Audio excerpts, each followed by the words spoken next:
Bienvenue à tous et bon retour dans l'émission. C'est votre hôte, Danny Haifong. Allez, mettez un petit j'aime en arrivant. Comme vous le voyez, je suis accompagné de Patrick Henningsen de 21st Century Wire. Patrick, ravi de te revoir. Ravi de te voir aussi, Danny. J'espère que tu vas bien. Merci. Ça me fait plaisir d'être là avec toi. Bon, on va commencer tout de suite. Alors, Patrick, ma première question est la suivante. Il semble que Trump ait été informé par le CENTCOM d'une nouvelle série de frappes courtes et puissantes, comme les appelle son administration. La dernière fois qu'un scénario similaire s'est produit, c'était quelques jours avant les frappes du 28 février. Et bien sûr, on sait tous ce qui s'est passé ensuite.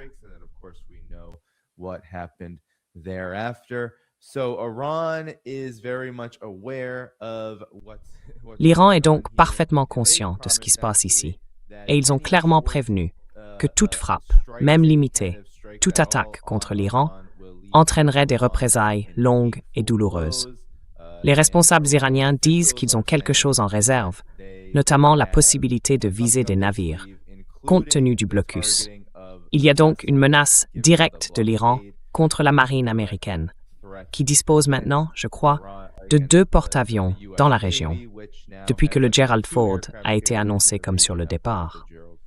Alors, Patrick, est-ce qu'on se dirige vers une nouvelle série de frappes ordonnées par Trump, ou vers une situation où il serait contraint d'en accepter une nouvelle, selon la manière dont on voit les choses? Et comment est-ce que tu perçois la guerre en ce moment, alors qu'elle continue de s'intensifier?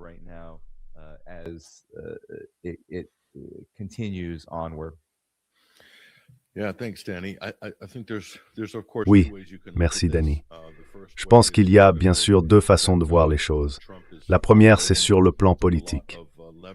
Trump met en avant beaucoup de leviers ou de menaces de recours à la force, si on veut, contre les Iraniens, pour essayer d'utiliser ça comme moyen de conclure un accord avec l'Iran, puis de déclarer la victoire.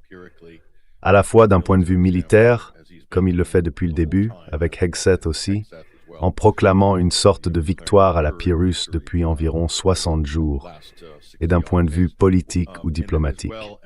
Ce serait important. Ensuite, Trump pourrait s'en aller en disant « Regardez, c'est grâce à la puissance écrasante de l'armée américaine. Nous avons la meilleure armée du monde, je l'ai reconstruite, etc. »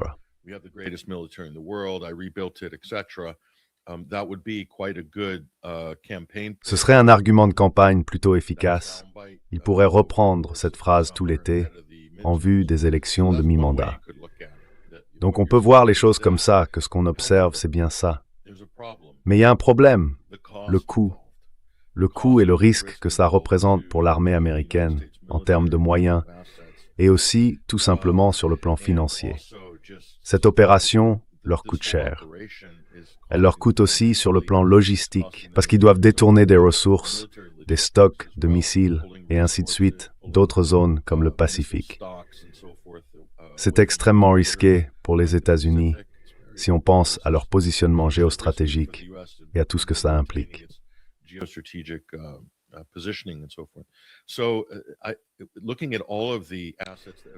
Alors, quand on regarde tous les appareils qui affluent vers l'aéroport Ben Gurion en Israël et les groupes aéronavals déployés dans la région, c'est intéressant parce que le USS Gerald Ford, qui se trouvait encore dans le nord de la mer Rouge à la fin de la semaine dernière, a maintenant été rappelé à Norfolk, en Virginie. Donc au début, quand on a vu ça, évidemment, on s'est dit qu'il ne voulait pas descendre par le détroit de Bab el-Mandeb.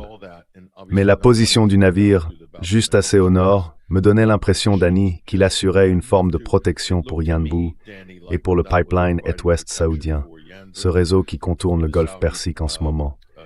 Et dans un contexte d'hostilité, ce pipeline pourrait clairement devenir une cible.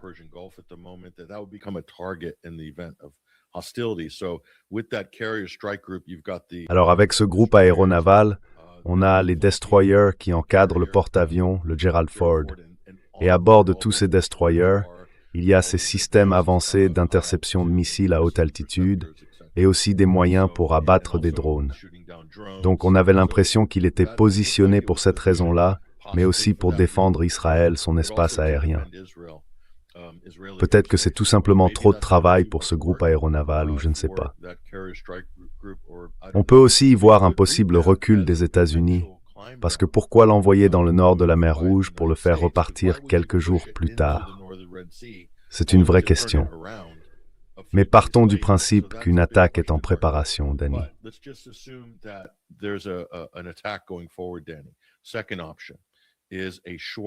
La deuxième option, c'est une frappe courte mais puissante. C'est ce que Washington semble annoncer en ce moment. Mais si on regarde les différentes estimations sur les stocks restants, on parle d'une campagne d'environ 2 semaines. Donc si l'on en croit l'administration Trump, d'après ses déclarations passées, elle estime avoir affaibli la défense aérienne iranienne au point d'avoir une liberté totale de vol dans l'espace aérien du pays. En d'autres termes, la première semaine servirait sans doute à utiliser ce qu'ils peuvent se permettre de dépenser. Ils ne peuvent pas se permettre de vider complètement leur stock de missiles JASSM, de missiles de croisière ou d'intercepteurs, et ainsi de suite. Ils ne peuvent pas soutenir ça sur une campagne de 2 ou 3 semaines.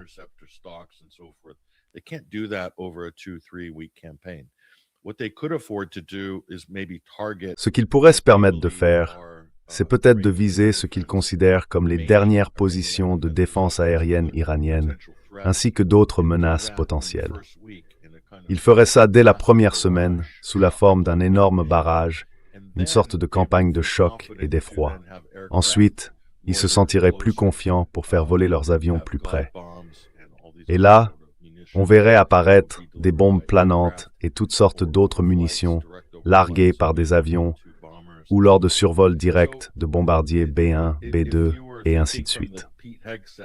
Donc si on se place dans la logique, disons un peu sociopathique de Pete Hegseth, une logique de guerre, ce serait une campagne sur 2 semaines. Et je peux imaginer que ce genre de plan soit présenté à certains à Washington.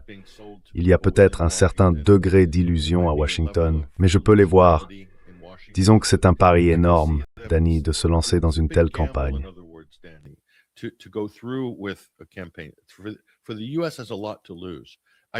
Pour les États-Unis, c'est beaucoup à perdre. L'Iran, lui, a déjà encaissé les coups les plus durs, infligés à la fois par les États-Unis et par Israël. Mais le problème, c'est que les messages venant du ministère israélien de la Défense, ajoutés à ce que tu viens de montrer, Danny, et à ce dont tu parles, le briefing du CENTCOM et tout le reste, plus le récent communiqué entre Netanyahou et Trump, tout ça indique clairement qu'une opération conjointe entre les États-Unis et Israël se prépare. Et l'autre chose, Danny, c'est qu'on embrouille le public pour lui faire croire qu'il s'agit d'une guerre américaine contre l'Iran, puis un autre jour d'une guerre israélienne contre l'Iran. En réalité, on ne veut pas que le public comprenne que les États-Unis et Israël sont totalement coordonnés sur tous les aspects de cette affaire.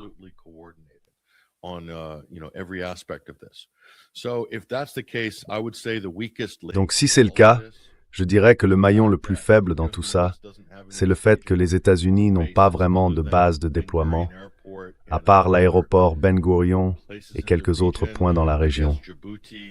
Peut-être Djibouti ou l'Arabie Saoudite, mais là ça ouvrirait une vraie boîte de Pandore pour les Saoudiens, si c'était le cas.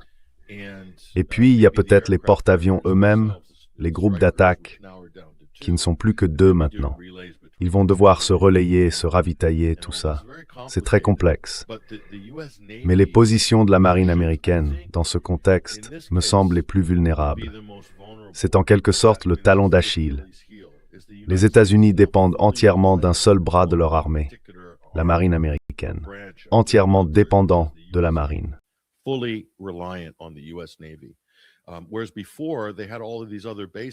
Avant, ils avaient toutes ces autres bases que l'Iran vient tout simplement de réduire à néant autour du Golfe Persique. Et ça, on n'en parle presque pas dans les médias américains, parce que c'est gênant. Sur le papier, c'est une défaite militaire catastrophique pour les États-Unis, à la fois d'un point de vue impérial et géopolitique. Mais ils n'en ont pas encore vraiment payé le prix sur le plan politique, du côté militaire, parce que la presse a un peu fait bloc. À part quelques rapports sortis récemment, mais très tardivement, 2 mois après, où ils disent au fait Toutes ces bases ont été détruites au Qatar, à Bahreïn. Ils ont même cité la liste, le Koweït, les Émirats arabes unis, et ainsi de suite. Donc si ces rapports étaient sortis, Danny, dans les jours qui ont suivi les premières salves de ce conflit, politiquement, Trump aurait évolué dans un environnement totalement différent, là-bas, aux États-Unis.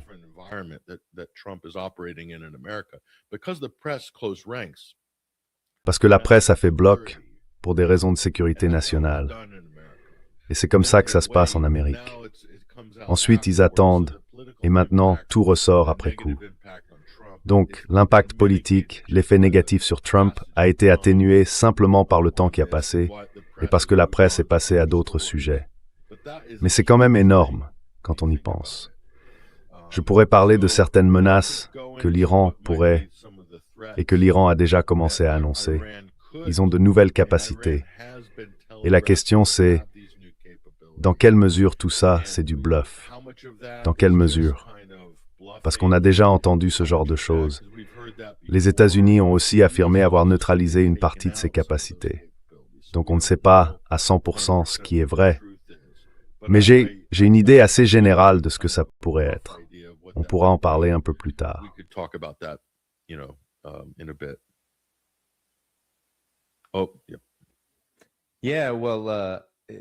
Ah oui, bien sûr. En fait, ça rejoint ce que je voulais te demander après ton exposé. On est aujourd'hui dans une situation où le prix du pétrole augmente fortement. Beaucoup tirent la sonnette d'alarme à propos de cette évolution, en rappelant les conséquences de ces 5 semaines d'hostilité, la riposte de l'Iran, les dégâts causés aux infrastructures énergétiques dans le Golfe, tout ça. Donc maintenant, on commence à voir les effets réels de la guerre. Même de légères baisses du prix du pétrole sont en général suivies de nouvelles hausses.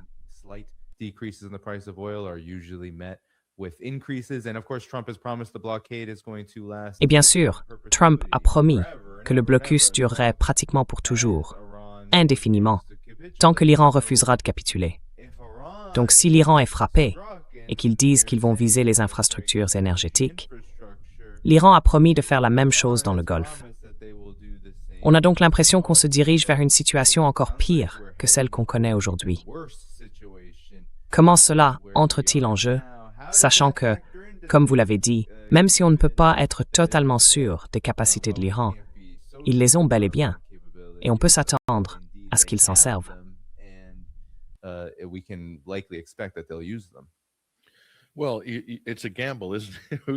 Eh bien, c'est un pari. Sur qui allez-vous miser? En qui avez-vous le plus confiance? Vous faites confiance à l'administration Trump aux États-Unis? Ou bien vous croyez aux menaces qui viennent de Washington? Ou encore, vous prenez au sérieux les avertissements de Téhéran? Et je dois dire, il y a plusieurs éléments. On peut parler tout à l'heure des détroits et du blocus, Danny. C'est un autre sujet stratégique économique aussi. Et c'est assez profond quand on regarde la trajectoire de l'économie mondiale en ce moment. C'est important. En fait, ça pourrait bien être ce qui va tout déterminer pour la suite.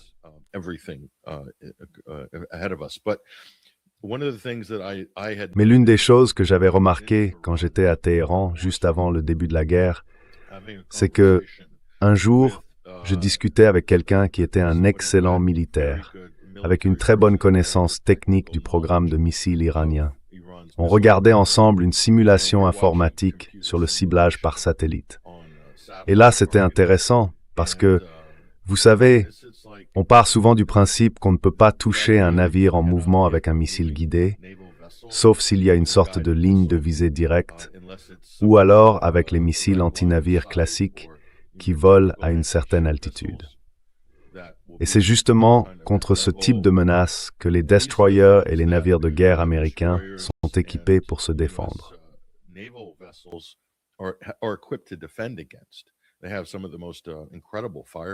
Ils ont une puissance de feu incroyable à bord des destroyers de la marine américaine et même au sein des groupes aéronavals.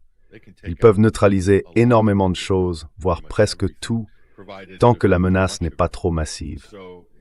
Mais s'ils sont submergés par des essaim de drones, et c'est une possibilité, ça épuiserait la capacité du groupe aéronaval à se défendre, et ça le rendrait vulnérable à une attaque de missiles anti-navires du type Exocet. En revanche, pour un missile à trajectoire plus haute visant une cible, on a vu de quoi l'Iran était capable. Ils ont littéralement coupé en deux un avion AWACS américain posé sur le tarmac d'une base saoudienne. Franchement, c'est impressionnant. Bon, c'était une cible immobile, d'accord?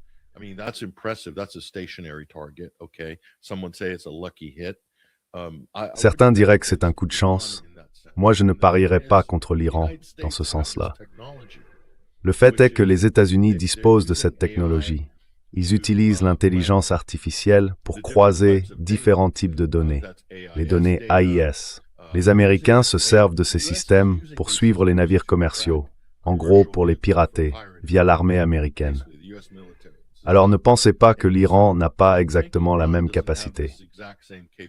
Et si on prend en compte, Dani, la récente mission diplomatique du ministre des Affaires étrangères, Araghchi, à Saint-Pétersbourg, où il a rencontré la délégation russe et le président Poutine en personne, ils ont parlé de coopération.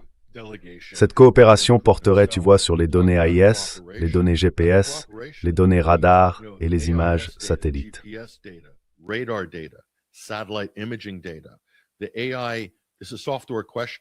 L'intelligence artificielle, c'est avant tout une question de logiciel.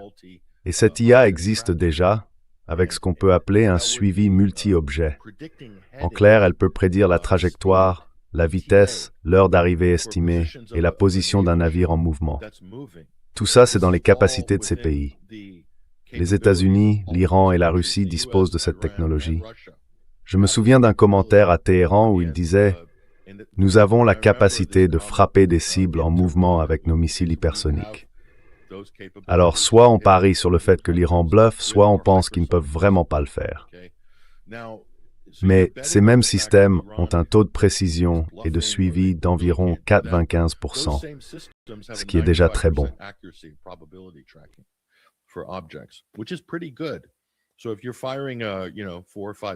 Donc, si vous tirez 4 ou 5 missiles, il y a de fortes chances qu'au moins l'un d'eux atteigne sa cible. Et c'est tout ce qu'il faut. Et là, on parle d'un très haut niveau de précision. Imaginez une coordination entre la Russie et l'Iran avec le partage de données satellites. À ce stade, c'est surtout une question de logiciel, de guidage. Vous savez, les États-Unis utilisent déjà ce genre de système.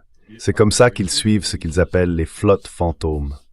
Même si le transpondeur AIS est éteint, ces systèmes peuvent quand même suivre les navires avec une grande précision.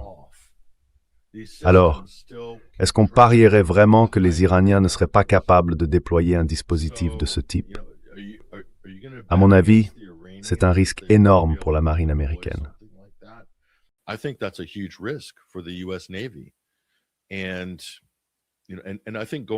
je pense qu'à l'avenir, c'est justement ce genre de choses qui va rendre la puissance navale de plus en plus obsolète dans ce type de conflit. Ce n'est qu'une question de temps. C'est déjà en train de devenir un peu dépassé si on compare à la manière dont on utilisait la force navale dans les guerres précédentes. Donc, à mon avis, on avance clairement vers le futur. L'Iran est dans une position défensive, ils ont beaucoup plus de ressources, et même s'ils peuvent encaisser d'autres frappes des États-Unis ou d'Israël, ils ont prouvé leur résilience. Ils ont montré qu'ils avaient l'avantage dans une guerre d'usure, pas les États-Unis. Les États-Unis, eux, doivent frapper vite et repartir. Un coup et c'est fini. C'est tout ce qui leur reste. Et Trump continue de tweeter « Nous avons toutes les cartes en main ».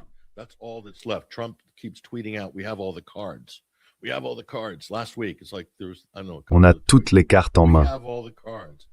La semaine dernière, c'était un peu comme si, je sais pas, il y avait 2 ou 3 tweets disant « On a toutes les cartes ». Mais si vous avez vraiment toutes les cartes, pourquoi avoir supplié pour un cessez-le-feu le 8 avril, ou peu importe la date? L'Iran, lui, n'a pas supplié pour un cessez-le-feu. Donc clairement, vous n'avez pas toutes les cartes. Et puis cette façon de parler des négociations et de la guerre, comme si c'était une partie de poker, c'est un peu adolescent. Ça montre, sur le plan intellectuel, où en est la Maison-Blanche dans tout ça. À mon avis, ils sont complètement dépassés. Ils utilisent l'armée américaine comme une sorte de force mercenaire improvisée, modulaire, qui en réalité a été réquisitionnée par un gouvernement étranger, si on y réfléchit bien.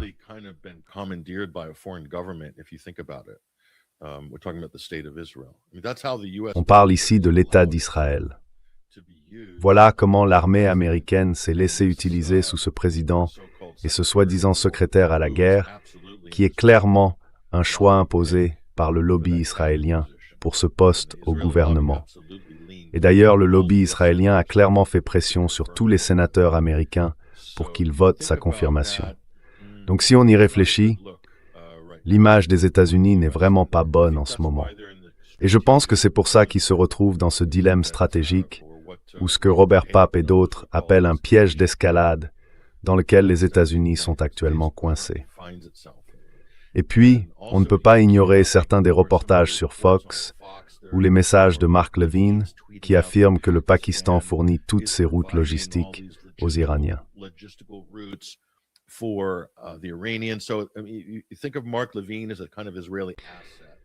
Donc vous voyez Mark Levine un peu comme un atout israélien dans les médias, et il fait passer le message qu'il faudrait en gros cibler les routes d'approvisionnement venant du Pakistan, parce que le Pakistan aiderait à fournir l'Iran.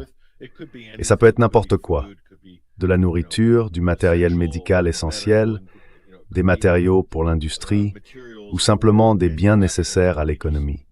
Mais ça peut aussi être du matériel militaire, selon les cas. Alors, est-ce qu'on veut vraiment entrer en guerre avec le Pakistan, les États-Unis et Israël, même de manière indirecte? Franchement, je ne pense pas que ce soit une très bonne idée.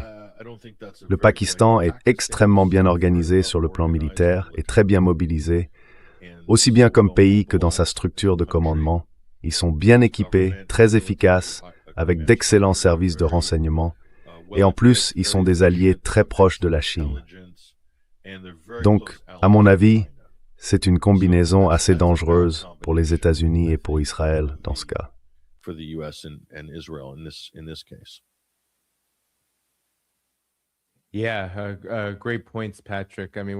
Oui, très bon point, Patrick. Je veux dire, on parle de promesses de représailles longues et douloureuses. Il y a aussi eu un appel, tu sais, après ces promesses de l'Iran. Mais ensuite, il y a eu cet appel que Vladimir Poutine a passé après la visite iranienne, celle d'Arachi en Russie et en Iran.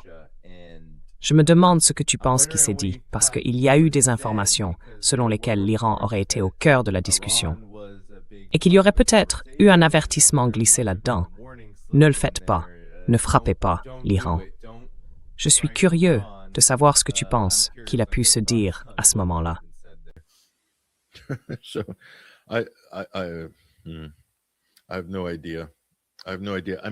Aucune idée. Franchement, aucune idée. Si on regarde du côté des Russes, et puis tu sais le fait que parlons un peu de la relation entre la Russie et l'Iran. Ensuite, il y a eu cet appel d'1 heure, voire plus, entre Poutine et Trump. D'après les rapports, la conversation a été très cordiale et tout ça. Et c'est intéressant parce que d'une certaine manière, ça nous donne un peu d'espoir, Danny, même s'il n'y a pas vraiment beaucoup d'espoir à tirer de tout ça, tu vois. Que les Russes aient trouvé un moyen de gérer Trump et qu'ils le fassent plutôt bien depuis un certain temps déjà. Et les États-Unis sont, pour l'instant, quasiment absents des discussions sur l'Ukraine.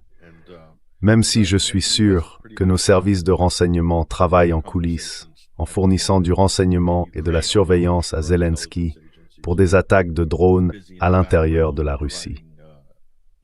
À moins que ce ne soit les Britanniques qui s'en chargent, en utilisant des données venues des États-Unis.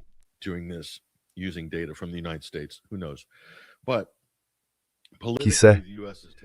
Politiquement, les États-Unis ont fait un pas en arrière. La Russie, elle, a trouvé le moyen de gérer la non-diplomatie de Trump. Je suis sûr qu'ils ont eu une conversation intéressante parce que ces deux maîtres du jeu d'échecs mènent un échange de très haut niveau, les Russes et les Iraniens. Et ils pensent sans doute la même chose. Ils sont dans des positions assez similaires. Vous savez, la guerre par procuration en Ukraine a vidé l'économie européenne de son sang. Elle a épuisé l'OTAN à un point tel qu'il leur faudra beaucoup de temps pour s'en remettre. et peut-être à un coût qu'ils ne pourront même pas se permettre. Ils font des promesses, ils annoncent des engagements, des renforcements militaires en Allemagne et ailleurs. Mais combien de tout ça est réellement faisable?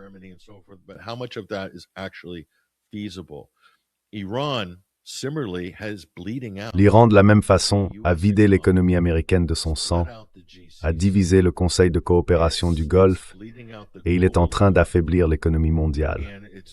Il a réussi à internationaliser le conflit, un peu comme la Russie l'a fait par l'usure en Ukraine.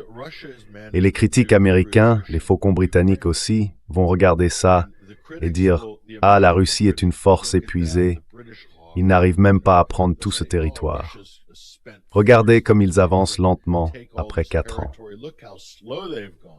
Mais il y a une raison à cette lenteur. La Russie avance par étapes parce qu'elle pense sur le long terme. Elle compte gouverner ses territoires. Elle ne peut donc pas se permettre de provoquer un grand nombre de victimes civiles. C'est pour ça que le conflit en Ukraine présente, par habitant, le taux de perte civile le plus bas pour une grande guerre conventionnelle de l'époque moderne.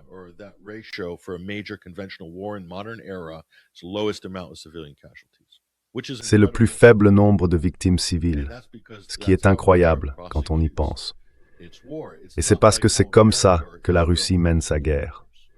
Ce n'est pas du tout la même chose que la façon dont l'Amérique ou Israël mènent les leurs. Ils font les choses très différemment. Alors l'Iran regarde ça d'une manière assez similaire. Les Russes ont réussi à jouer avec les cycles politiques américains, notamment pendant l'administration Trump.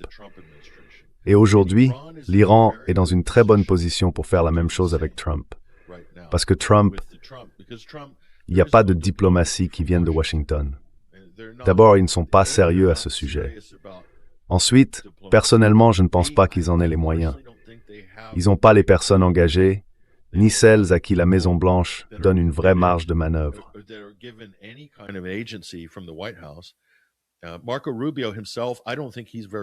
Marco Rubio, personnellement, je ne le trouve pas très intelligent. Il est plutôt malin, mais dans le sens des petites phrases politiques. Il a toutes les formules toutes faites, mais il ne comprend absolument rien à la construction d'un accord de paix gouvernemental complexe en plusieurs étapes. Et dans ce genre de processus, il faut au moins 1 an de cessez-le-feu effectif pour pouvoir avancer. Sinon, c'est impossible. On ne peut pas négocier un accord pendant qu'on bombarde l'autre camp. Et Trump, lui, ne veut pas perdre cet atout, cette capacité d'attaquer. Ça me fait penser à la manière israélienne de négocier. C'est « je vais te punir, je vais te tuer, je vais menacer tes dirigeants, je les éliminerai quand ça m'arrangera. » Et ensuite, on s'attend à ce que tu viennes gentiment participer à nos pourparlers de paix ou à notre programme de paix.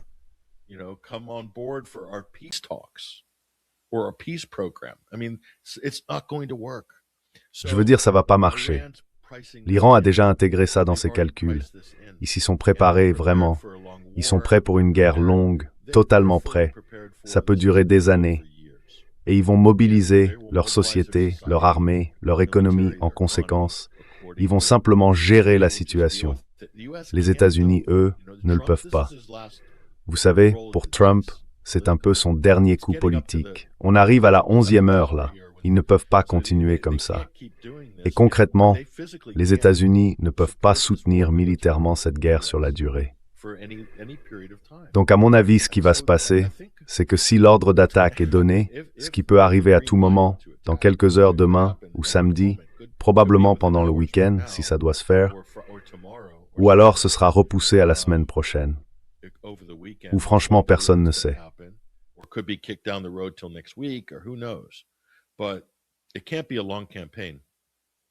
Mais ça ne peut pas être une campagne longue, pas plus de 2 semaines à mon avis. C'est une sacrée contrainte que les États-Unis se sont imposée, et ils n'obtiendront pas le résultat espéré à la fin, sauf peut-être une victoire à la Pyrrhus et quelques annonces triomphales d'une victoire glorieuse, tu vois, façon Marcus Crassus à Washington. Et voilà. Ensuite, on passera à autre chose. Mais la région, elle, restera la même après tout ça. Donc je ne sais pas. Voilà. C'est tout, je pense. Bukedium, trouverons dans 2 prochaines semaines. Everything, I think, a lot of questions will be answered over the next couple of weeks. Oui, oui, et les États-Unis et Israël.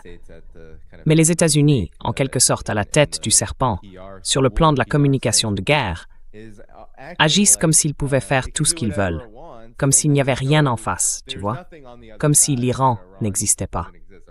L'Iran serait juste là pour se faire bousculer, alors qu'en réalité, ce sont les États-Unis qui ont dû accepter un cessez-le-feu. Mais tu sais, Patrick, c'est un angle intéressant.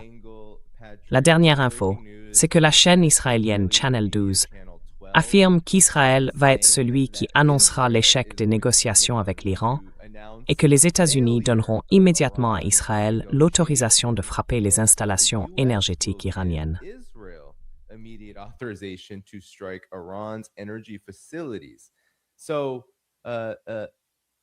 Tu sais, on a presque l'impression d'être dans un scénario de guerre de 12 jours, là. Mais Patrick réagit à ça, parce que, encore une fois, on a Israël qui revient dans le jeu. Et puis, à mon avis, il y a aussi une sorte d'inévitabilité. Si ça devait se produire, et qui commence déjà à citer des installations énergétiques avant même d'agir, on a vraiment l'impression que l'Iran se prépare à faire la même chose, à viser des infrastructures énergétiques dans la région. Et ça provoquerait une catastrophe encore plus grave que la situation actuelle sur les marchés pétroliers. Donc, réagis à ça, et peut-être aussi à la question qu'on se pose à la fin, pourquoi les États-Unis semblent ne pas vraiment se soucier des marchés pétroliers alors qu'ils poussent vers une escalade militaire? Qu'est-ce que t'en penses?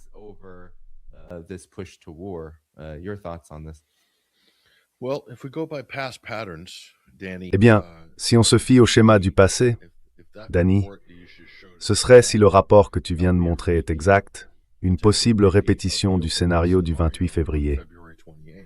Israël intervient, les États-Unis suivent juste derrière, notre plus grand ami et allié. On a dû le faire parce qu'Israël allait y aller de toute façon, et il fallait frapper fort pour défendre les intérêts américains et nos alliés dans la région. Donc le scénario est déjà écrit si c'est bien ce qui se passe. Mais ensuite, il y a l'inévitable riposte de l'Iran contre les infrastructures pétrolières et gazières encore en état de marche et contre les installations énergétiques de la région. Et là, c'est un tout autre scénario. C'est davantage une question de privation économique à plus long terme.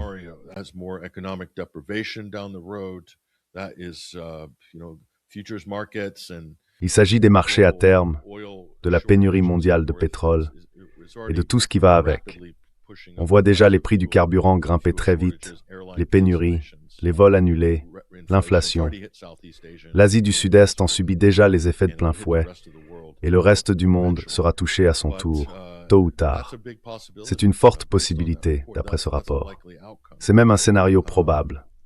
Alors j'ai du mal à imaginer que des pays arabes, surtout l'Arabie Saoudite, les Émirats Arabes Unis ou le Koweït, puissent accepter un tel résultat, parce que ce serait une menace existentielle pour leur survie en tant que régime dans la région. C'est donc difficile à avaler, à moins qu'il n'y ait un plan d'ensemble qui ne mette pas en jeu l'avenir de ces régimes du Golfe.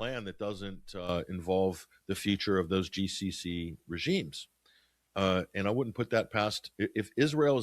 je ne mettrai pas ça de côté. Si Israël dirige la planification à long terme dans les cercles géopolitiques américains concernant l'Asie de l'Ouest, et je pense qu'on peut dire que c'est le cas.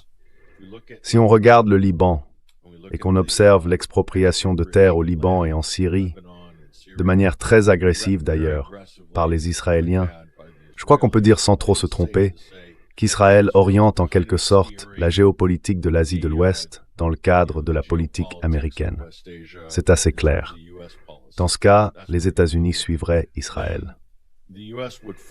Donc, si cela signifie un golfe persique post-monarchie du CCG, où certains de ces régimes seraient écartés et où les États-Unis et Israël prendraient rapidement le relais par l'intermédiaire de leurs alliés, probablement à travers un coup d'État militaire ou quelque chose de ce genre.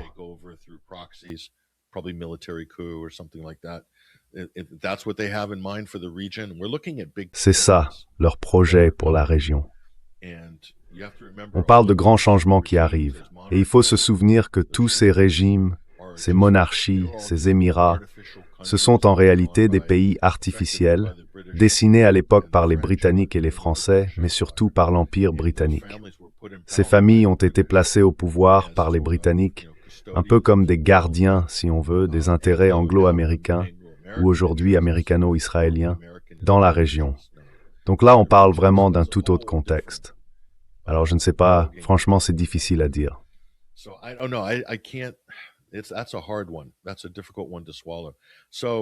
C'est difficile à avaler, ça. Donc, si c'est vraiment le cas, oui, ce serait dévastateur pour l'économie américaine, c'est assez clair. Et tu sais, en allant vers les élections de mi-mandat, regarde juste les sondages en ce moment.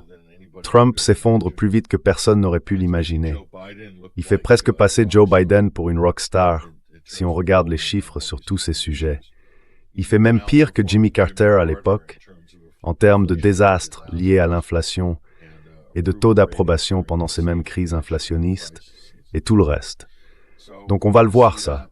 Ça va arriver si cette guerre continue, comme on le voit, avec les menaces qui semblent venir d'Israël et des États-Unis. Voilà, c'est la première chose.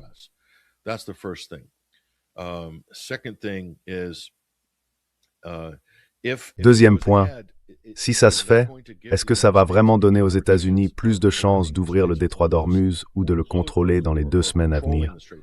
Franchement, c'est un sacré pari aussi. Rien n'indique clairement que ce sera le cas. Et si au final, ils n'obtiennent pas le contrôle, les États-Unis ne contrôleront pas le détroit d'Ormuz.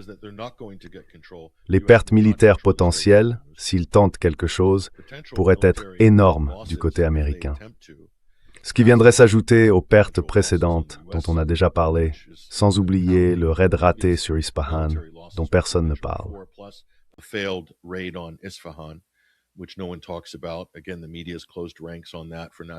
Encore une fois, les médias ont fait bloc là-dessus pour des raisons de sécurité nationale aux États-Unis.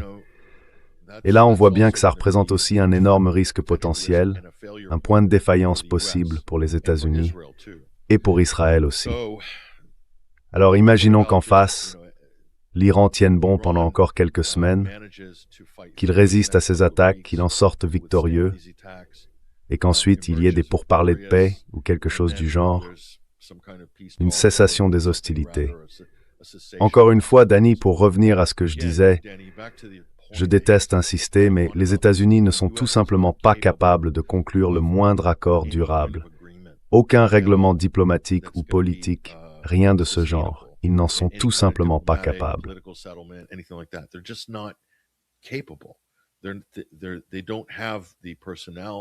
Ils n'ont pas le personnel nécessaire, ils n'ont pas la discipline et ils n'ont pas la volonté politique.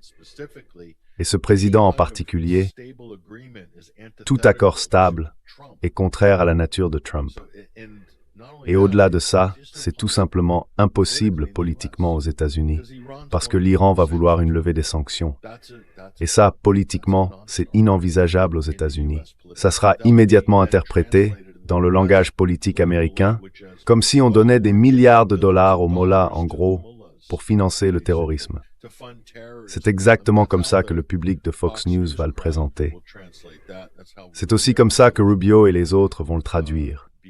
Et tous les faucons, républicains comme démocrates, vont s'assurer que ça n'arrive pas. Donc ça va être écarté tout de suite.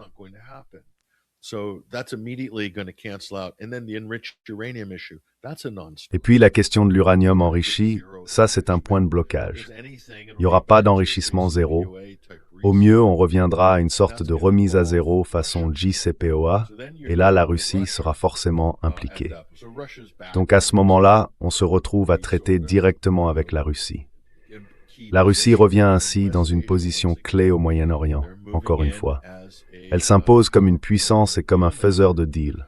Et je ne pense pas que ça passera très bien politiquement aux États-Unis non plus, surtout du côté démocrate. Donc, qu'est-ce que ça veut dire? Eh bien, ça ne donne rien de très positif, quelle que soit la manière dont on le regarde. En clair, si les États-Unis décident d'attaquer Danny, le seul résultat logique, ce serait une sorte de cessez-le-feu non déclaré, tout en se réservant le droit de frapper à tout moment les infrastructures ou les cibles militaires iraniennes à l'avenir. against Iranian infrastructure and military targets in the future. And this is an Israeli style. Et c'est une situation de statu quo à l'israélienne que les États-Unis auront, tout comme Israël, avec l'Iran. Et ça va simplement maintenir cette guerre en cours. C'est un peu comme une guerre froide, mais qui reste toujours en train de mijoter, toujours sur le point d'exploser. Et je pense que ça arrange bien le complexe militaro-industriel américain. Si on regarde où va tout l'argent en ce moment, dans la technologie des drones, l'intelligence artificielle de défense, toutes ces armes avancées, la prise de contrôle des chaînes d'approvisionnement, eh bien, une fois de plus, les États-Unis ont signé un protocole d'accord avec les Européens sur les minéraux critiques.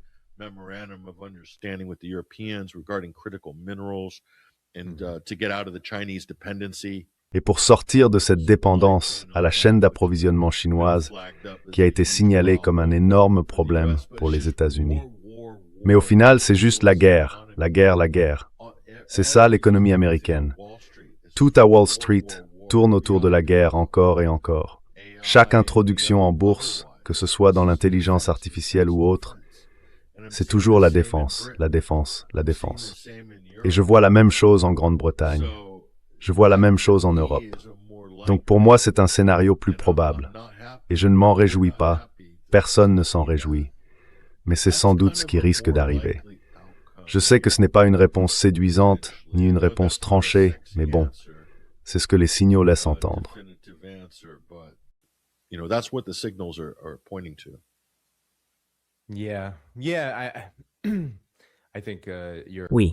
Oui, je pense que tu as tout à fait raison à propos du complexe militaro-industriel.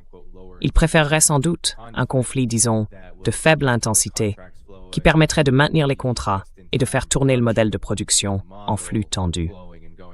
Mais encore une fois, tout dépend de savoir si l'Iran est prêt à mener un conflit de faible intensité pendant des mois et des mois.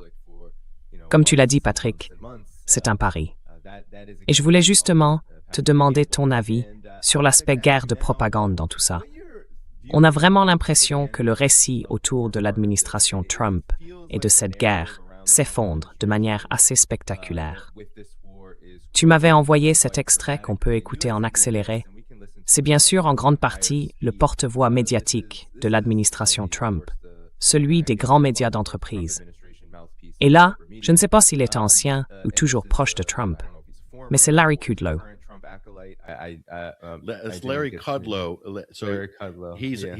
C'est un présentateur de la chaîne Fox Business et il est clairement un fervent partisan de Trump.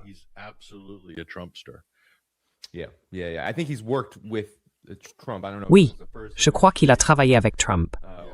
Je ne sais pas si c'était pendant la première administration ou à un autre moment, mais oui, il l'a fait. C'est exactement le genre de vision du monde qu'on voit être promue et diffusée par ceux qui essayent de maintenir l'administration Trump à flot politiquement pendant cette guerre. Mais voilà comment il présente la situation, surtout avec ce blocus. Et maintenant ces informations selon lesquelles 80% du pétrole exporté par l'Iran aurait été gelé à cause de ça. Allez, écoutons un peu ce qu'ils disent. Certaines personnes veulent que la quarantaine les affaiblisse petit à petit. D'autres pensent qu'il faut leur donner un petit coup de pouce supplémentaire. Et vous, qu'en pensez-vous? Moi, je crois que ce sera un peu des deux. Écoutez, l'économie iranienne ne tient plus qu'à un fil. Le blocus fonctionne. L'embargo fonctionne. Pas de pétrole, pas d'argent, pas de salaire, pas de retraite. Les gens en Iran, ils ont à peine de quoi acheter du pain, de la viande, de la nourriture, des médicaments. Tout est en train de s'assécher, et très très vite. Est-ce qu'il faudra aller plus loin? Je pense que les stratèges militaires aimeraient examiner l'île de Karg, parce que ça mettrait fin à toute leur économie. Ça détruirait toute chance pour eux de vendre du pétrole à nouveau. Et c'est peut-être exactement là où on veut qu'ils en soient. L'Iran, franchement, c'est le régime le plus sinistre qu'on ait vu diriger un pays, probablement depuis les nazis dans les années 30 et 40. probably since the Nazis in the 1930s and the 1940s. What Trump has done is what no other president in modern times has done. Ce que Trump a fait, c'est quelque chose qu'aucun autre président moderne n'a fait. D'accord, tu le sais, et moi aussi. Il est en train de neutraliser l'Iran. Il élimine leur capacité nucléaire. Il va faire transférer leur enrichissement d'uranium de l'Iran vers les États-Unis. C'est extrêmement important. Il élimine aussi leur direction. Tu sais, la CIA, en coopération avec le Mossad israélien, va s'occuper de cette direction, comme elle l'a fait avec les précédentes, s'ils refusent de coopérer. Et il ne semble pas qu'ils veuillent le faire. Donc, il reste encore du travail. Une dernière chose, on dépend tous de l'essence. Je comprends ça. One other point. Yeah, we're all gasoline, I understand that. But it is, Jesse, a small price to pay. Mais tu sais, Jesse, c'est un petit prix à payer pour en finir avec ce gouvernement monstrueux, tellement menaçant avec sa puissance nucléaire et son pouvoir terroriste. Il faut agir maintenant, tout de suite. Et au passage, je peux ajouter quelque chose. On a eu de très bons chiffres économiques aujourd'hui. L'investissement des entreprises est solide. Les consommateurs, les commerçants dépensent. L'économie progresse sans doute de 2,5, peut-être 3,5%. Je n'aime pas l'essence à $4. Je comprends l'argument du pouvoir d'achat. Mais le sondage Harris publié aujourd'hui, devine quoi? C'est du 50-50 pour les élections au Congrès. Si ces démocrates étaient si malins, pourquoi ils ne sont pas en tête de 10 ou 20 points? Democrats were so smart, how come they're not ahead by 10 or 20 points? But what's so funny about that, Patrick? Mais ce qui est vraiment drôle là-dedans, Patrick, c'est que c'est littéralement un mensonge diffusé à l'antenne. 2,5, 3%. En réalité, le chiffre est de 2%, bien en dessous des prévisions que Wall Street avait faites pour l'économie américaine.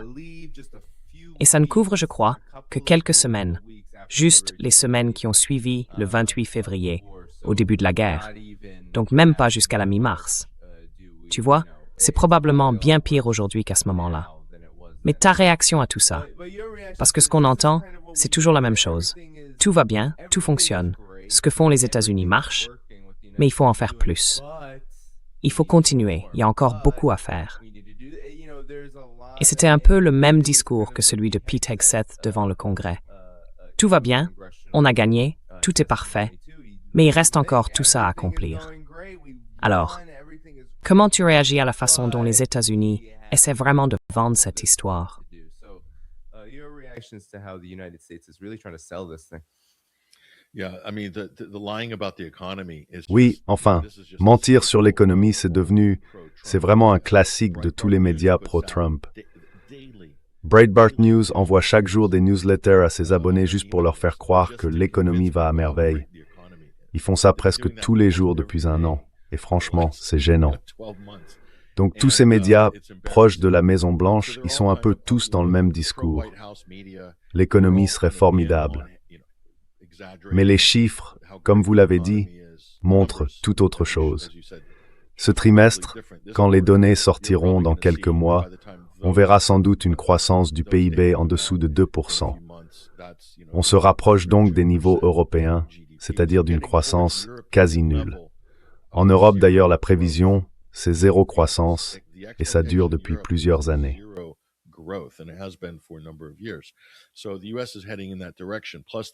Donc, les États-Unis vont clairement dans cette direction, et les pressions inflationnistes sont très visibles pour les Américains. Cette administration va tout faire pour faire baisser le taux d'inflation, comme le fait d'ailleurs n'importe quel gouvernement. Ce n'est pas propre aux États-Unis. Tous les gouvernements ont tendance à minimiser l'inflation en jouant un peu avec l'indice des prix et à exagérer les chiffres de l'emploi. L'emploi et l'inflation, ce sont deux statistiques essentielles pour garder le soutien du public. Mais si on regarde les sondages sur Trump, on voit qu'il est tenu pour responsable de la chute de l'économie. Et à juste titre, dans ce cas parce qu'une grande partie de la situation est liée à cette guerre. Ça, c'est l'aspect politique. Mais du côté de la propagande, ce que dit Larry Kudlow, c'est tout simplement incroyable. Le déni de réalité est hallucinant. Ils vont jusqu'à qualifier l'Iran d'État terroriste. They're calling Iran a terrorist state. I don't think anybody can argue Je ne pense pas que qui que ce soit puisse contester, en voyant ce qu'Israël fait en ce moment dans le sud du Liban, encore un génocide, la destruction totale de villages historiques et de sites chrétiens sacrés, puis cette manière de s'en vanter sur les réseaux sociaux, avec des soldats qui prennent des selfies en parlant de la destruction de toutes ces civilisations libanaises anciennes dans le sud du pays. Ça, c'est du terrorisme. Les États-Unis, de leur côté, éliminent des dirigeants. Kudlow se vante qu'on va assassiner la direction actuelle et future de l'Iran lors de la prochaine vague d'attaques, s'il ne se plie pas à nos exigences. Ce n'est pas du terrorisme d'État, ça. Donc, entre les États-Unis et Israël, ils sont impliqués dans des formes incroyables de terrorisme d'État, sans parler du fait qu'ils financent aussi de véritables attaques terroristes.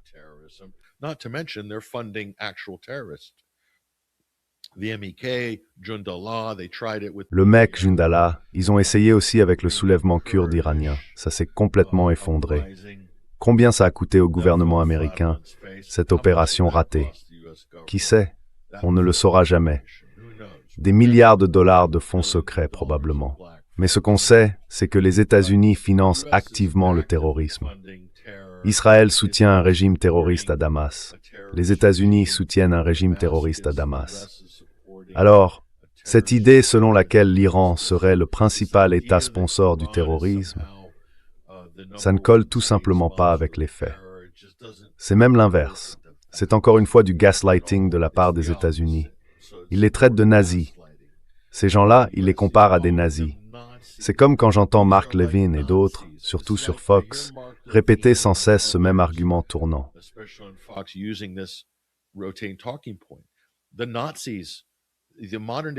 Les nazis, ou plutôt l'équivalent moderne des nazis, ceux qui ont en quelque sorte réduit à néant la Société des Nations et le droit international tel qu'il existait avant 1945. Qui fait ça aujourd'hui? Qui lance des guerres d'agression non déclarées, sapant le système international, le droit et tout le reste? Qui pratique une forme de piraterie à l'échelle mondiale pour faire pression sur d'autres pays, en saisissant par exemple des pétroliers russes ou vénézuéliens, en enlevant des chefs d'État? Toutes ces choses qu'on pourrait même reprocher à l'Allemagne d'avoir faites, alors qu'en réalité, elle n'en a pas fait la moitié, ni avant ni pendant la Seconde Guerre mondiale. Eh bien, c'est exactement ce que font les États-Unis.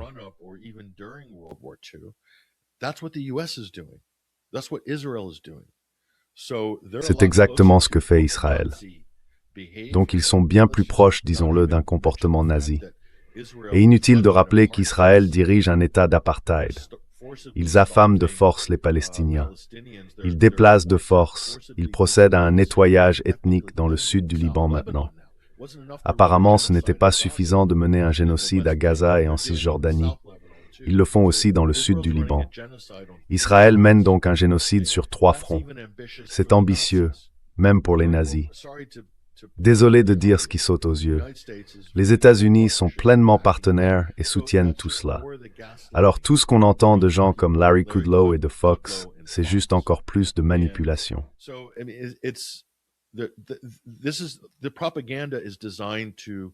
Cette propagande est faite pour amener le public américain à croire que c'est une guerre juste, que c'est un ennemi des États-Unis, qu'ils veulent détruire l'Occident, que c'est un régime malfaisant, et ainsi de suite.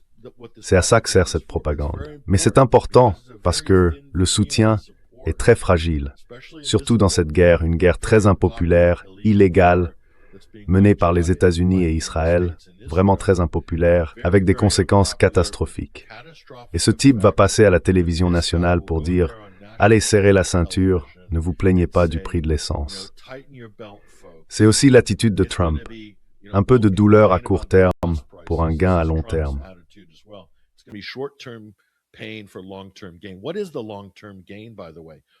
Quel est le gain à long terme, au fait? Ah, un Moyen-Orient sans armes nucléaires. Eh bien non. L'Iran ne cherche pas à se doter de l'arme nucléaire.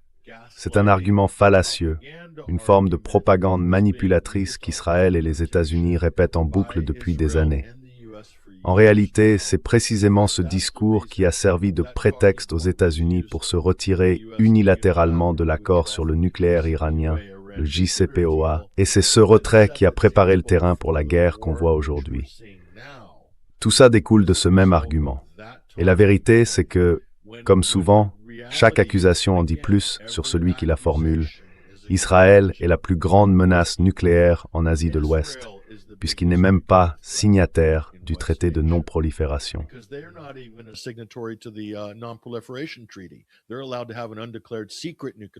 Ils ont le droit d'avoir un arsenal nucléaire secret, non déclaré, et personne ne dit un mot là-dessus, ni aux États-Unis, ni en Europe.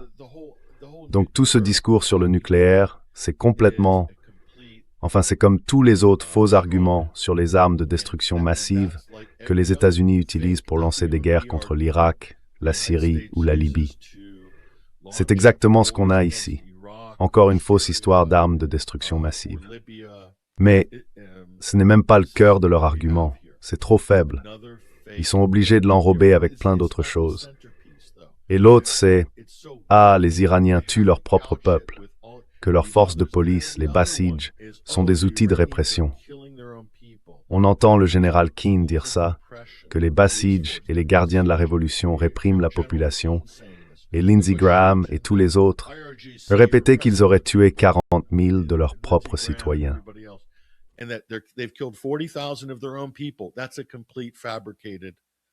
C'est complètement inventé.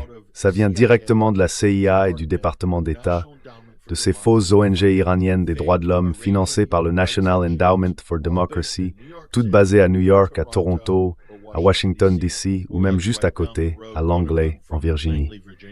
Franchement, faut arrêter à un moment.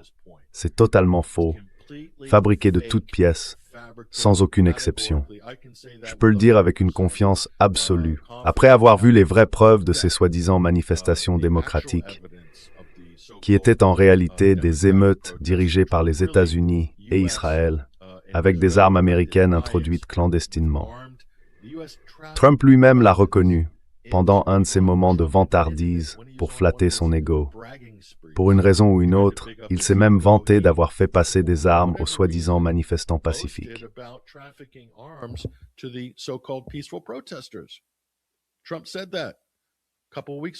Trump a dit ça il y a quelques semaines. Donc c'est évident, pour quiconque regarde vraiment la provenance de ces affirmations, quelle est la véritable histoire. Mais elles sont très importantes, Danny, parce que ces éléments de propagande servent encore à convaincre le public américain que même s'il n'est pas d'accord, c'est quand même justifié, puisque c'est, je cite, un régime maléfique. La réalité, c'est que les États-Unis et Israël sont les régimes maléfiques dans cette histoire. C'est évident à ce stade pour toute personne honnête qui regarde vraiment les faits, qui fait ce travail de manière objective et empirique. On n'est plus dans le débat, c'est devenu évident. Et je pense que l'Europe commence un peu à rattraper son retard sur cette réalité, mais pas encore assez vite.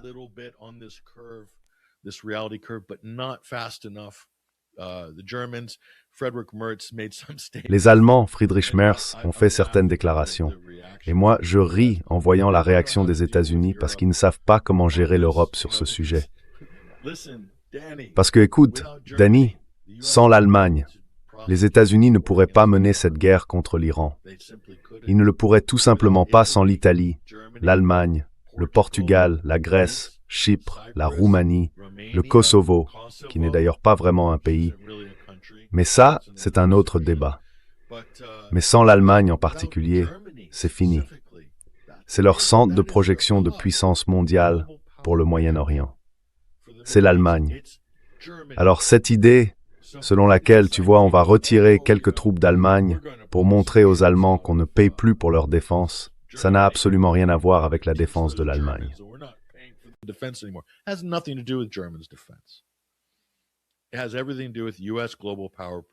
Tout ça, c'est directement lié à la projection de la puissance américaine dans le monde. Et donc oui, c'est un développement intéressant. Mais d'une certaine manière, Danny, politiquement, c'est un peu une distraction parce que on connaît les réalités géopolitiques de la position des États-Unis et ce qu'est vraiment l'OTAN. C'est un système de protection au service des États-Unis et de l'Europe. L'objectif, c'est de projeter la puissance contre la Russie, mais c'est aussi un moyen de gérer les économies du complexe militaro-industriel israélien, piloté depuis l'Allemagne. Le dôme de fer, tout ça, c'est coordonné. La NSA qui travaille avec le GCHQ à Chypre, tous les drones, jusqu'à Djibouti, même Diego Garcia, tout est coordonné depuis l'Allemagne, absolument tout.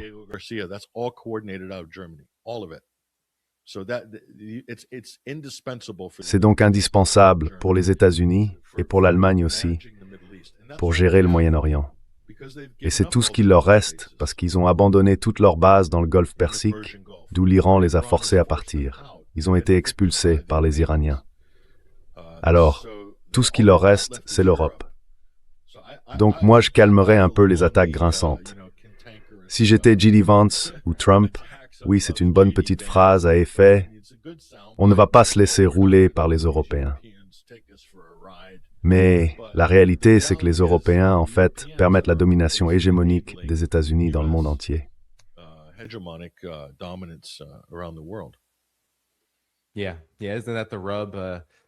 Oui, c'est bien là tout le problème, non? C'est un peu ça, l'identité de l'administration Trump, ou plutôt sa crise d'identité, d'une certaine façon. Elle adore crier « Vive l'Amérique » pendant qu'elle traite l'Europe de bande de mauviettes. Mais en réalité, oui, les États-Unis ont vraiment besoin de l'Europe pour leurs ambitions géopolitiques. Si un jour l'Europe décidait de se ressaisir et que ces pays suivaient leur propre voie, ce serait une catastrophe totale. Une vraie catastrophe pour les ambitions impériales et l'hégémonie des États-Unis. Alors, peut-être qu'en approchant de la fin, je voulais te demander, Patrick, toute cette propagande au fond, c'est bien pour vendre la guerre au public américain, non?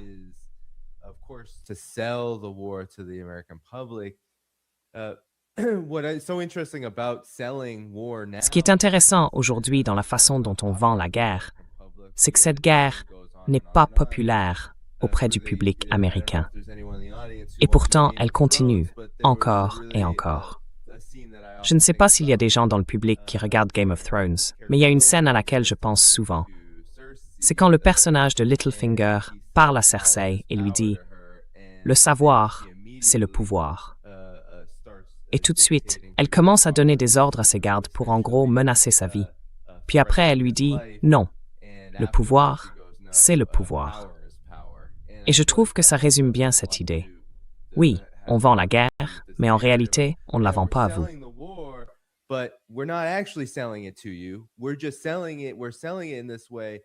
On fait juste semblant de le vendre. On le présente de cette façon, pour qu'il y ait une trace écrite. Mais en réalité, on va le faire de toute façon. Donc on a juste besoin de ça. Il n'y a pas vraiment d'effort pour convaincre le cœur et l'esprit du public américain. On a presque l'impression que c'est juste un exercice, une formalité. On fait les choses machinalement.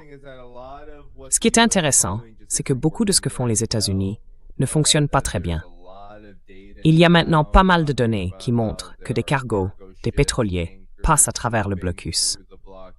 D'après des sources iraniennes, 11 navires auraient réussi à traverser le détroit d'Ormuz et à atteindre les marchés mondiaux.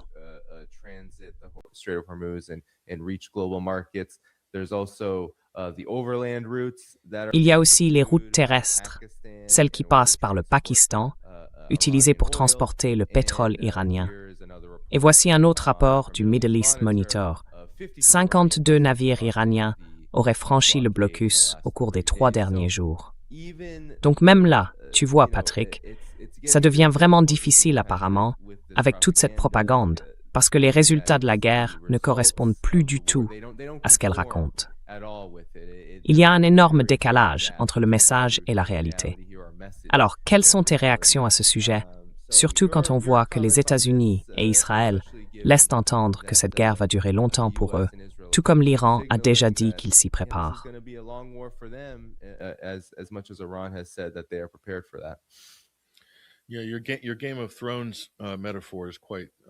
Oui, ta métaphore avec Game of Thrones est plutôt bien trouvée en fait. La leçon qu'on tire de ces histoires et de l'histoire en général, c'est que quand le pouvoir s'accumule trop entre les mains de quelques-uns et qu'on en arrive à une forme d'autocratie, de kakistocratie ou de plutocratie, comme on le voit aujourd'hui, pas seulement en Amérique, mais aussi ailleurs dans le monde, eh bien, quand l'oligarchie dirige tout et que le pouvoir n'est plus partagé, alors, tout à coup, le pouvoir devient une fin en soi.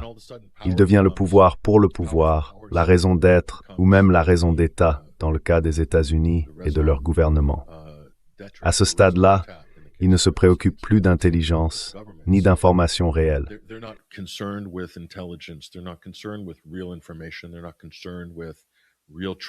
Ils ne s'intéressent pas vraiment aux tendances réelles, aux données concrètes, à la direction que prennent les choses. Leur priorité, c'est avant tout d'obtenir et de garder le pouvoir.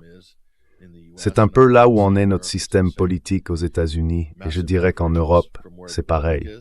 Il y a un énorme décalage entre les dirigeants et l'opinion publique sur à peu près tous les sujets, y compris la guerre. Et ça, c'est une bombe à retardement, d'une certaine manière.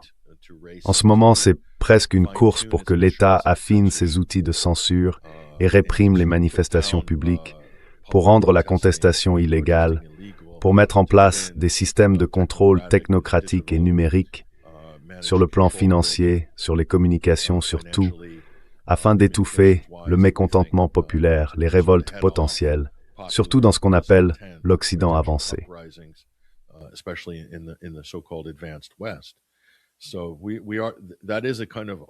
C'est donc une sorte de tendance de fond, une dynamique qui se poursuit. Mais si on se place sur le plan purement politique et qu'on prend un peu de recul pour regarder cette guerre en Ukraine et plus largement, disons, les 14 premiers mois de l'administration Trump, ce conflit, pour moi, c'est une défaite catastrophique pour les États-Unis, sur tous les plans. J'en vois au moins 4, peut-être même 6, si on veut vraiment détailler. Sur le plan militaire, en tout cas, c'est une défaite majeure. Ça montre clairement les limites de la puissance militaire américaine, la puissance aérienne, la puissance navale, la capacité de projection et la possibilité de maintenir une présence militaire massive en Asie de l'Ouest, par exemple.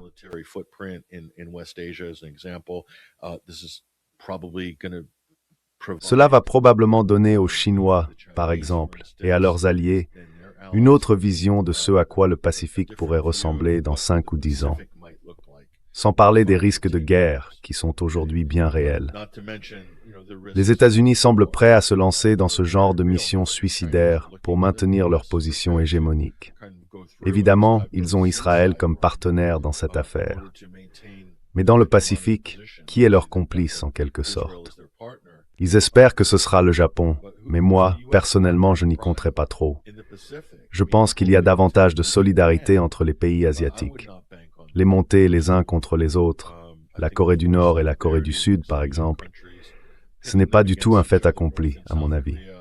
Donc sur le plan militaire, c'est une défaite catastrophique.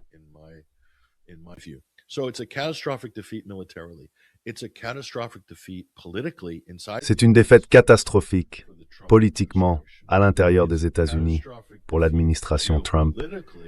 C'est aussi une défaite catastrophique sur le plan géopolitique, à l'international, après avoir sacrifié pratiquement toute leur position militaire dans le Golfe Persique et sans doute plus largement au Moyen-Orient, à terme, à cause d'Israël. Donc ça, c'est un autre front.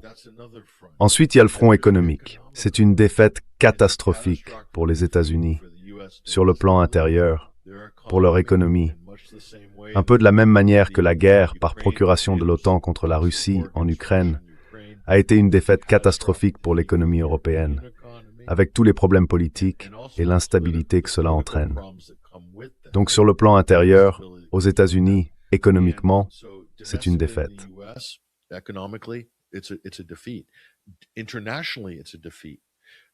À l'échelle internationale, c'est une défaite.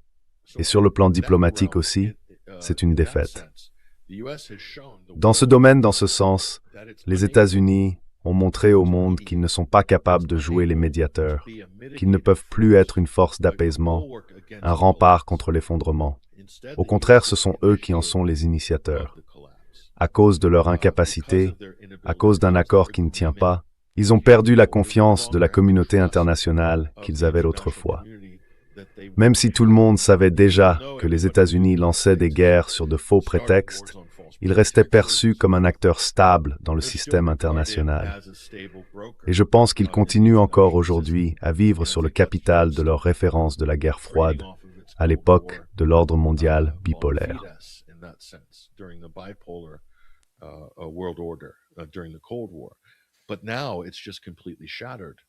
Mais maintenant, tout ça est complètement brisé. Cette idée que les États-Unis doivent forcément être à la table pour régler n'importe quel conflit régional, n'importe où dans le monde, ça ne tient plus. C'est presque comme si la plupart des pays disaient « On ne veut pas des États-Unis ici, ils ne vont nous apporter que des problèmes. » Ils utilisent leur influence, ils nous attaquent avec ces guerres de tarifs que les États-Unis ont déclenchées contre tout le monde.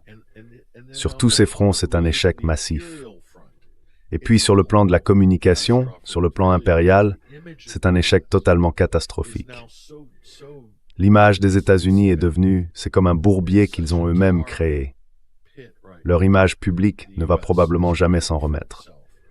La seule façon dont elle pourrait se redresser, ce serait qu'il y ait une opposition interne aux États-Unis contre ce qu'ils sont en train de faire pour se discréditer eux-mêmes à l'international.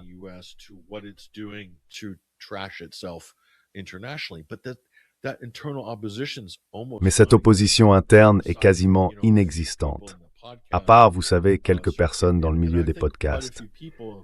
Et je pense que pas mal de gens partagent ce constat. Les commentateurs alternatifs qui observent la situation et à quel point ça tourne mal, mais on ne voit pas ça remonter jusqu'au niveau de la classe politique américaine. Et à cause de ça, de cette absence d'opposition aux États-Unis, tout comme de l'absence d'opposition en Europe face à cette course suicidaire des Européens autour de l'Ukraine, eh bien, ça délégitime toute la structure politique, comme ça l'a fait en Europe. Et ça va se produire aussi aux États-Unis. Peu importe le parti, démocrate, républicain ou autre, c'est juste la réalité. Donc, ça échoue sur tellement de fronts différents. C'est évident, c'est un échec total sur, comme je viens de le dire, les 6 fronts.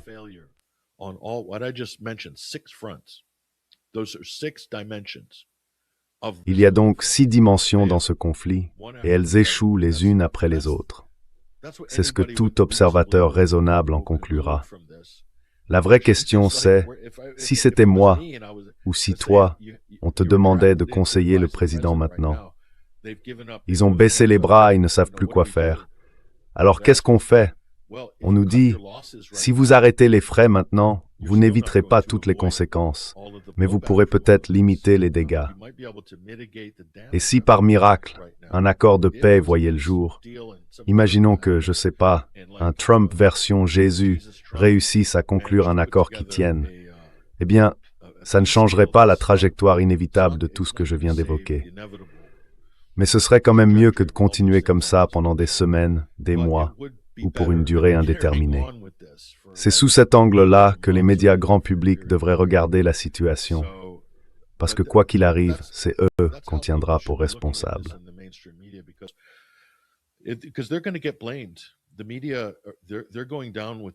Les médias, eux, ils coulent avec ce Titanic Trump. Une fois de plus, les grands médias seront en partie tenus responsables d'avoir couvert tout ça. 2 gros étouffements d'affaires. Le premier, c'est que ce raid des forces spéciales a été un désastre. Les médias ont fait bloc et ont pratiquement tout caché. Croyez-moi, si la pression avait été suffisante, ça aurait fait dérailler la guerre et ça aurait encore plus discrédité Pete Hegseth, ce qui est déjà pas rien. Mais bon. Et puis l'autre, c'est la destruction totale des bases américaines dans les premiers jours et les premières semaines du conflit. Si ça avait été correctement couvert par les médias dès le départ. Mais là encore, ils ont fait bloc et se sont retranchés derrière les impératifs de sécurité nationale.